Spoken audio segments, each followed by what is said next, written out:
I suppose if I'm to spill my guts, I should start at the beginning. My name is not important. Or maybe I should say it is all important, and the one thing you can never know. You see, I was supposed to kill a man. Oh, he deserved it. Or at least I was told he did. I'll never really know for sure. I never met the man. I never even spoke to him. I was told to just do whatever it took. Walk up behind him one night in a parking lot and shoot him in the back of the head if that's what it took. I couldn't. I tried. I really did. I just couldn't do it. So why am I hiding my identity now? I didn't commit the crime. What do I have to fear? It's simple. There are others I must protect. I made a deal with the devil, and the devil will always have his due. I used to think that my life was hell. Funny that. I was just biding my time in hell's waiting room. This is the real hell. I tried to solve my problems with a shortcut, and in the end, I traded one nightmare for another. You see, I was married to, well, maybe I'd best leave her name out of it too. I don't want this to get back to the wrong people. Let's just call her the cheating woman. That's what I call her. Men are so stupid. Some unfaithful woman comes along and seduces men with ease. Then the next thing they know, they're down on one knee offering her their heart and thinking they're the luckiest guy in the world. That's what I thought. Trust me, I wasn't. My heart was the one thing that did not interest her. She wanted everything else. She kept me well-loved and happy, pushed out 2 kids, and then that two-way loving relationship became a one-sided and demanding endurance contest to see just how much I could withstand before I broke. She went out with her friends at night and came home late, then later, then not at all until the sun was up. She put a pot of stew in the fridge, and that kept me and the kids fed for the week while she was going out and about. I started cooking proper meals just so the kids could eat better. If I tried to talk about it, she shut me down with, "I'm entitled to a little fun once in a while. You're away all day. You don't know what it's like. It's just a little fun. I have nothing to apologize for." The intimacy that brought us together faded away, leaving me with nothing but solitude and frustration. On top of all that, her spending got out of control. That's what the cheating woman did to me. Then one night I came home from work, and she had dinner on the table. She outdid herself in cooking my favorite meal. After dinner, she said, "Darling, we need to talk." She sat next to me on the couch and tried to sound loving and reassuring. Her life was boring. She needed a little excitement. He would be no threat to me. I was still her number one. She still loved only me. It would be just a little excitement while I'm away at work. Hell no. I put my foot down, so the loving discussion escalated into threats. "I'm doing it, and there is nothing you can do about it. If you want a divorce, I'll take everything you have and everything you will ever have. You'll lose the kids. The courts always give custody to the mother. I'll get the house and you'll pay for it. I'll get alimony and child support, so don't be stupid. Just go along with it. Besides, you've been happy the past 2 years, so it won't be any different. You just know now." I took the first opportunity I had to sit with a divorce lawyer, and he basically confirmed everything. It was a no-fault state. Even if I got evidence of her adultery, it wouldn't matter much. She would get the kids, and I would pay for her to raise them. I could embarrass her with her friends and family, but her friends were no better than she, and God only knows what her family was really like. I thought I knew them, but I thought I knew her. I couldn't let her raise the kids by herself. She was toxic. She treated the kids no better than she treated me, and if left on her own, she would poison those lovely, gentle souls and ruin their lives forever. I couldn't let that happen. My back was against the wall, and I thought it couldn't get any worse. I was wrong. I came home from work about a week later, and I found her entertaining her lover in our bed. He was younger than me and bigger in every way. If I charged him, he would just beat me to a pulp. "Oh, get out, would you? Wait downstairs. I'll be along soon enough," she screamed. "Cheating woman! No, that will not do. It will not do at all. The cheating woman has to pay." She informed me that I needed to get used to it. The motel bills were too expensive and completely unnecessary. She was going to have an affair with him in my home, and that was that. No, she wasn't. She damn well was not. Who was I kidding? Anything I did to stop them would either land me in jail or the hospital. Both paths led to divorce, and that meant poverty. I packed a bag and left, a fine lot of good that did me. I stewed for a few days and got nowhere. I finally called a friend, I'll call him Jack, who had been married to a horrible woman. Then one day his wife just up and left. A year later, he got an uncontested divorce. I figured if anyone could help me, he could. We met for a beer in a quiet bar, and this is what he told me. What I tell you stays between us. Do you understand me? You never tell a living soul. Tell me that you understand. I nodded. I understand. Jack leaned in. Swear. I swallowed hard. I swear. Jack's voice dropped lower. My wife didn't just disappear. I made her disappear. It took a minute for that to sink in. I stared at him. Are you telling me you eliminated her? Jack shook his head. Number I had her killed. He was serious. Whether he did it or he had it done, I was sitting with a man who took his wife's life. I couldn't help myself. I admired this man. I leaned in. How? Jack gave me a long, serious look. Are you sure you want to know? Once you hear this, there's no turning back. It's a contract. Once you commit, you have to see it through. I didn't hesitate. I have nothing to lose. Jack shook his head. That's what everyone thinks, until they realize just how much they actually do have to lose. Once you're in, there's no backing out. I steeled myself. Tell me. Jack exhaled and lowered his voice.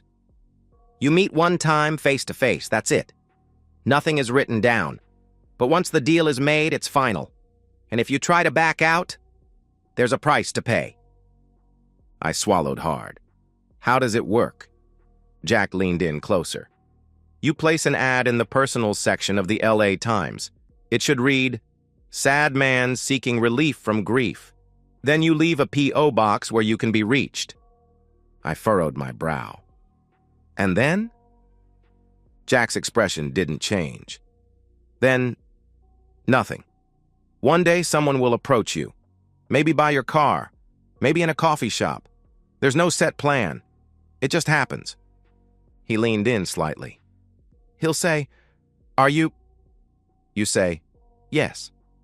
Then he'll ask, Are you looking for relief from your grief? And again, you say, Yes.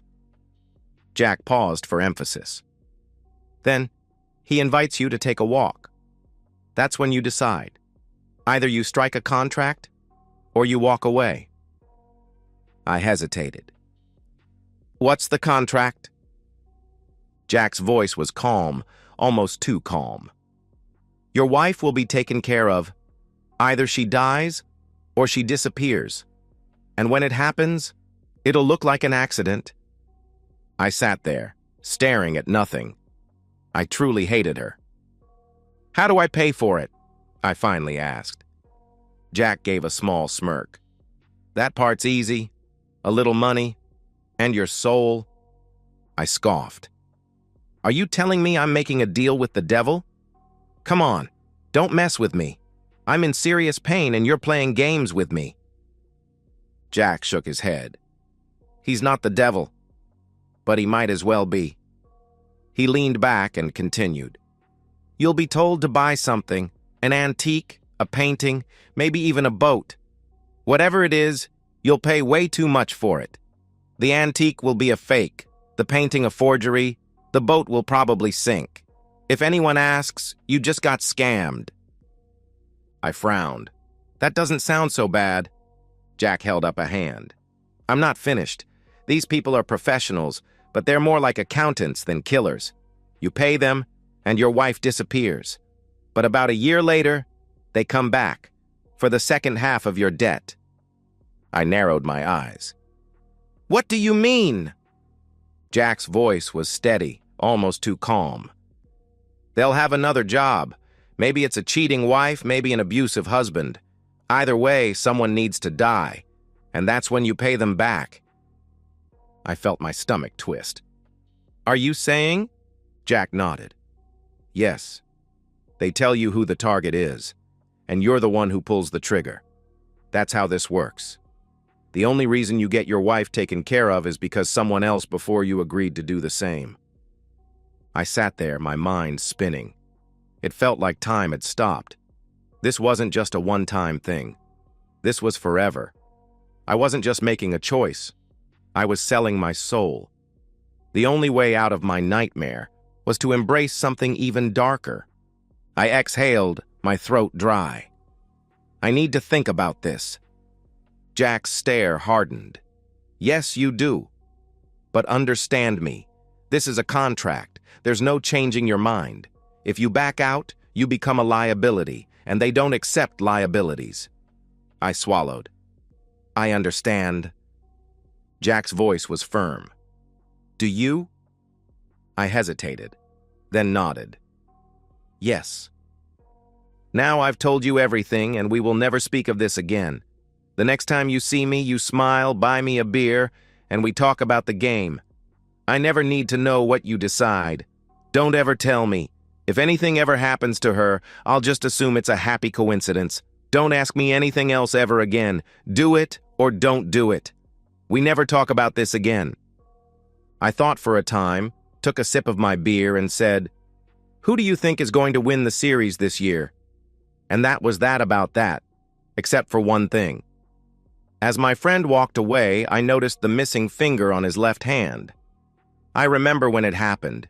He said he lost it to the lawnmower blade about a year after his wife disappeared. If I wasn't sober before that, I was then. I went home the next day and interrupted the cheating woman with her lover. She yelled at me. He smirked. I tasered him. That shut her up. I dragged his naked body by his heels down the stairs to the front door, then down the cement steps and onto the front yard with his head bouncing on every step as we went. I felt pretty good, but it didn't last. He pressed assault charges and the cheating woman testified against me. I did 90 days in the county lockup. When I got out, I was served with divorce papers, and it all went down pretty much as she predicted. I wound up living in a one-room efficiency apartment while I paid the mortgage on a 3-bedroom home, along with child support and alimony. I was kept away from my kids because I was deemed violent and dangerous. So there I was. The cheating woman had kept her promise. She took it all. Worst of all, I loved my kids, and I was deathly afraid of how they would grow up under her example. For their sake, I had to act. I took out an advertisement in the LA Times, sad man seeking relief from grief, and I left a P.O. box where I could be reached. Time passed, and nothing happened. Then, one day as I ate my lunch in the park, a man walked up behind me. He said, "Are you?" I said, "Yes." He said, "Are you looking for relief from grief?" I said, "Yes." Then he invited me to take a walk with him. I studied the man in front of me. "Are you a cop?" He shook his head. "No." I raised an eyebrow. "Aren't you going to ask me the same thing?" He didn't flinch. "No. We've done our homework. We know exactly who you are and what your problem is." I hesitated. "Do you want to know who told me how to find you?" He gave a small smirk. "No. We have a pretty good idea, but it doesn't matter either way." I frowned. "Is he in trouble?" His expression darkened. "No. Word of mouth is how our business operates. But understand this. If the wrong word reaches the wrong person, that creates a problem. And when we have a problem, we clean it up. Fast." A chill ran down my spine. I had no doubt he meant every word. I took a deep breath. "How does this work?" He leaned in slightly. "In about a month, an antique tea table will come up for auction downtown. It's a poor reproduction, worthless, but you will fall in love with it." I narrowed my eyes. "And?"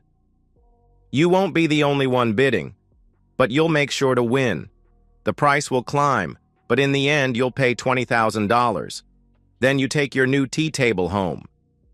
I paused, trying to process it. That's it? He tilted his head. You were told there are 2 installments, right? I swallowed. Yeah. The man's voice remained steady. You keep your P.O. box. In about a year, you'll receive an envelope. Inside will be your instructions. You'll be expected to complete the contract. I swallowed hard. And if I don't? His expression didn't change. All contracts must be fulfilled. If you don't do it, we will. But that also means tying up loose ends. Anyone who fails to complete their part becomes a loose end. I hesitated. Can I at least be sure that the second target deserves it? He nodded slightly. We don't take contracts for convenience, profit, or petty revenge. Our founders believed in making the world a better place, and we still follow that standard. But make no mistake, you won't have a choice. Once you say yes, the contract is final. Right now is your last chance to walk away. Say no, and you'll never hear from me or my associates again. Say yes, and you will see it through. My throat felt dry. How do I make the contract official? His answer was simple. You buy the table, that's it. I exhaled. It's my ex-wife. She's truly evil, and God only knows what she's doing to my kids. He gave me a knowing look. Yes, we know. Like I said, we do our homework. I sat there, staring at nothing. My mind reeled at what I had just agreed to. When I finally looked up, the man was gone. I was alone. The auction was still 2 weeks away when I got a call from my kids. They were in my son's room, and both he and my daughter were on the call.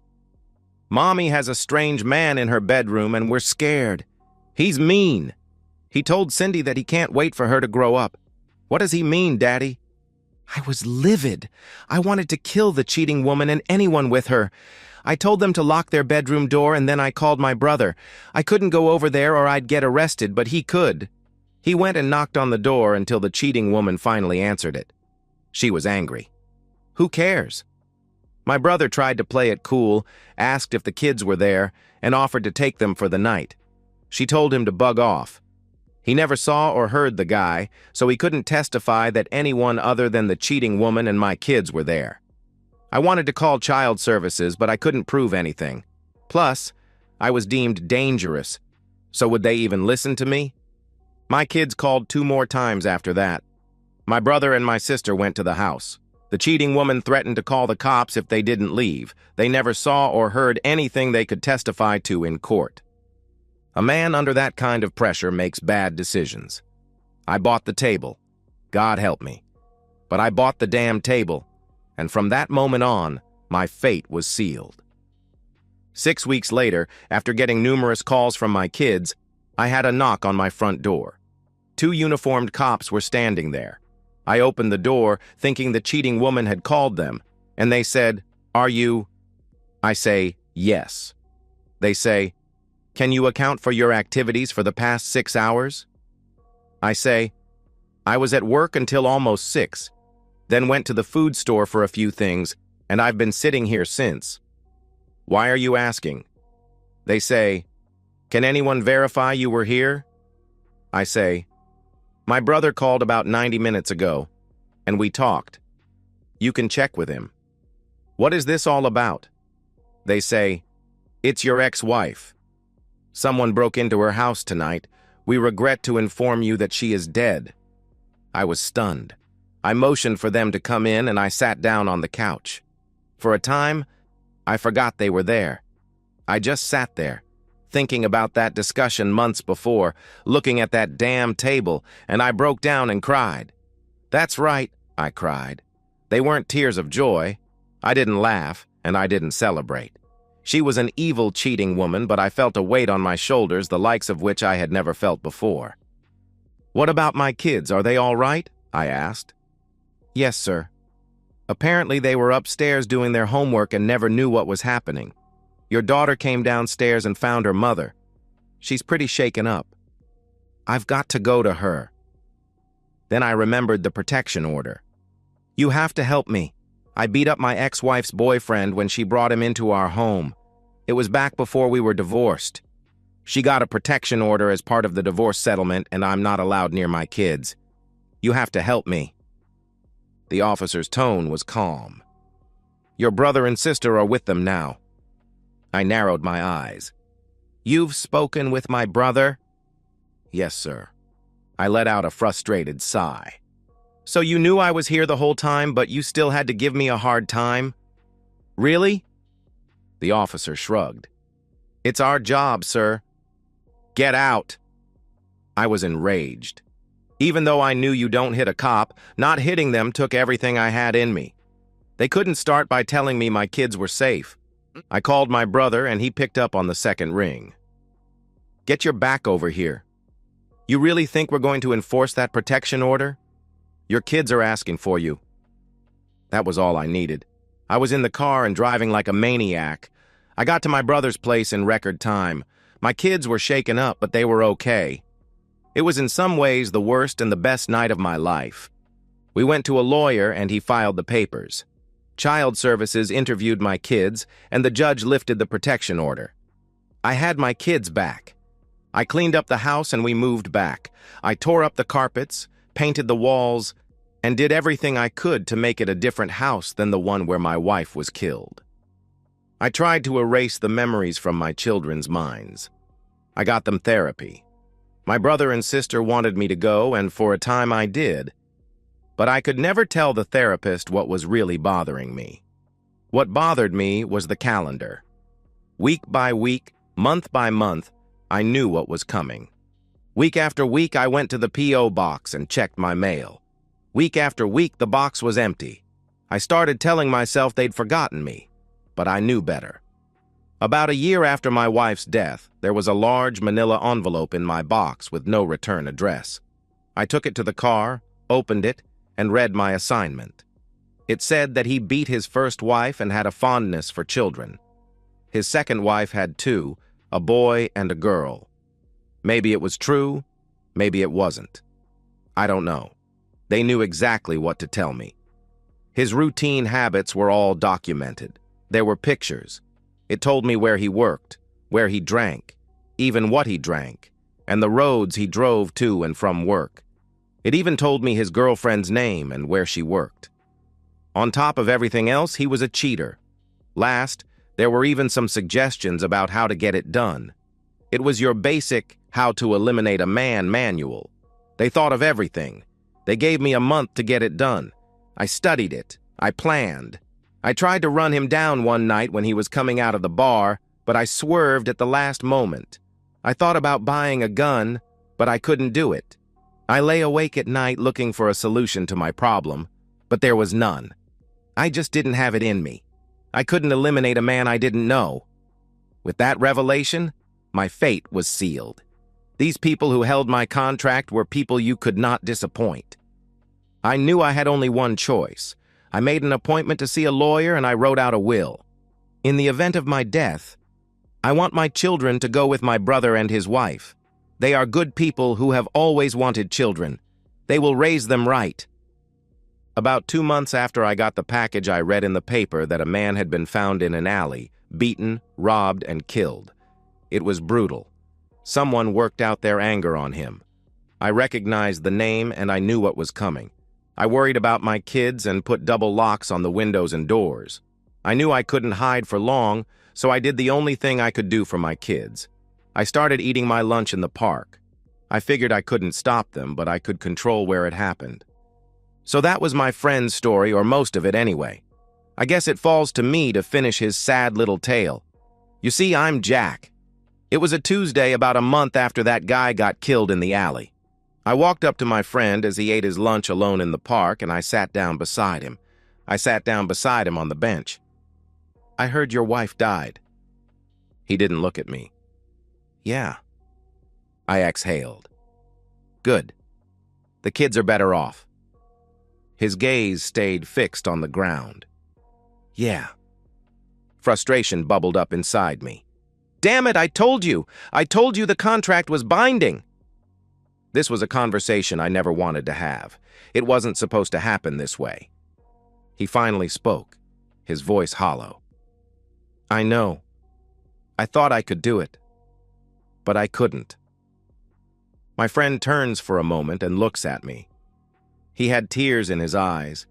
He seemed to be looking at that missing finger on my left hand. I knew what he was thinking. Yes, I had hesitated once. Losing my finger was the encouragement that I had needed way back when. He looked away. It seemed for a moment he was studying the autumn leaves, the burst of color that marks the end of summer and the approach of winter. It's okay. I know the price I have to pay. I'm at peace with it. At least my kids are safe and happy. I didn't get you into any trouble, did I? Not really, I said. I put my hand on his shoulder. For an instant, I felt my soul burn to ash, and I knew that my eternal fate was sealed.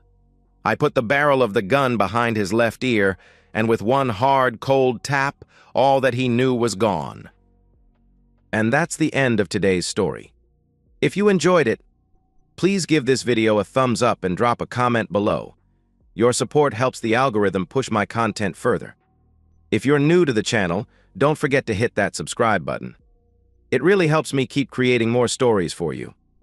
Thanks for watching, and I'll see you in the next one.